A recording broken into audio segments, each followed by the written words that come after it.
Thank you, Shweta. Good evening, ladies and gentlemen. And I'm Ranjit.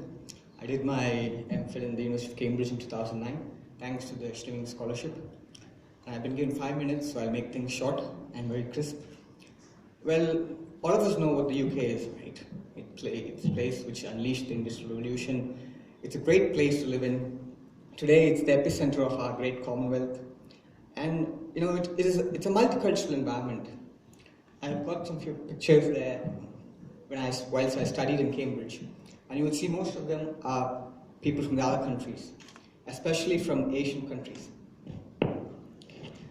Talking about Cambridge, it's a very beautiful place. It's a mini Venice. It's far more beautiful than Oxford. It's just like Venice. In Venice we go in gondolas.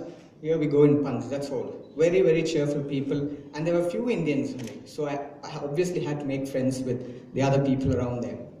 And Cambridge, the year I went, 2009, it celebrated its 800th anniversary.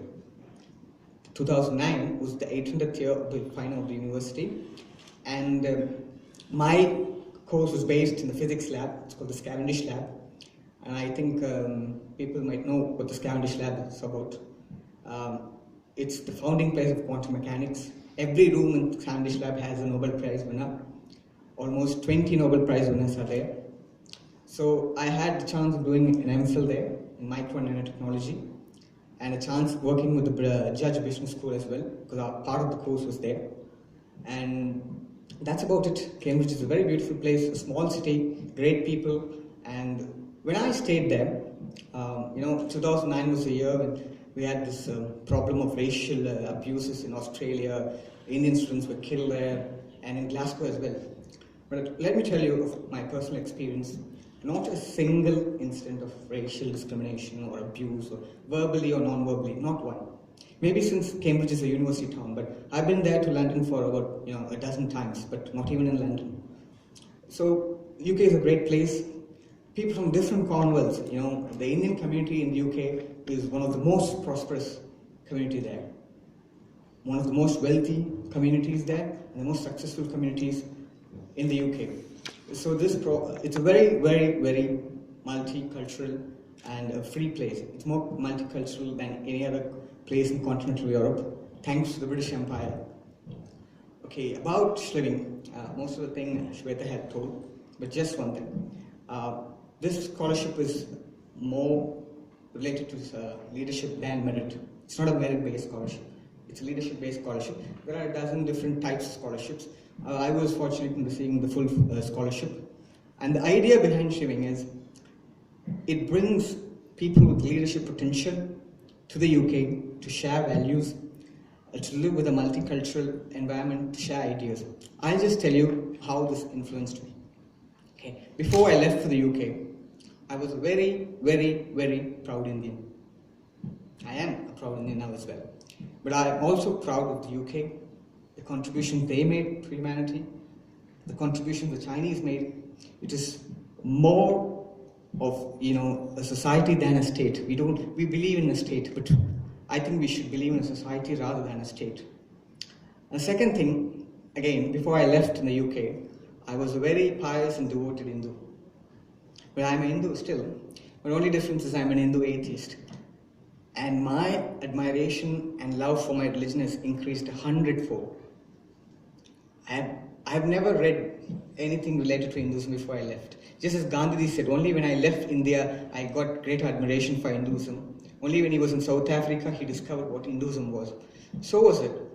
And when I came back home, I just had a little tattoo in my arm.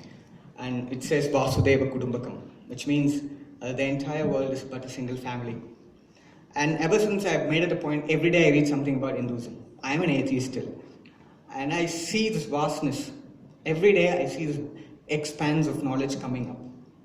And I have a list of an entire journal full of things that I have to tattoo. I have to tattoo my entire body now. So that is what it gave me. It gave me a sense of internationalism. It's not Indian or it is not Pakistani. I had beautiful friends, Pakistani friends, when I was in the UK. It gives you a chance to break the borders. Today, what kind of society we are living in? It's polarized. Almost even the media is now polarized, right, left, center.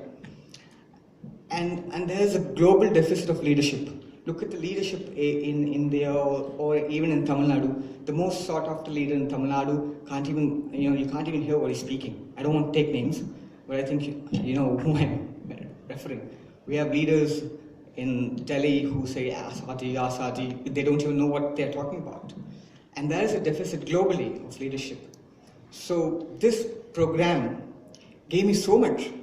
It opened my eyes, and I think more than knowledge or anything, leadership and ideas, new ideas are the bedrock on which this program is founded.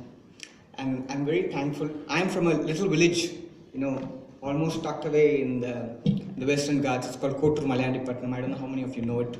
Okay, and I come from there. So I went to Cambridge. It does not matter whether in Kottur or Cambridge or Coimbatore. It just matters what you have for humanity. And that's more important. And I'm very thankful to the Foreign Office, because without this scholarship, I wouldn't have made it to Cambridge. It's really expensive, so I wouldn't have made. I'm grateful for it, and I think I'll end my case here. I don't want to bother you much. Thank you.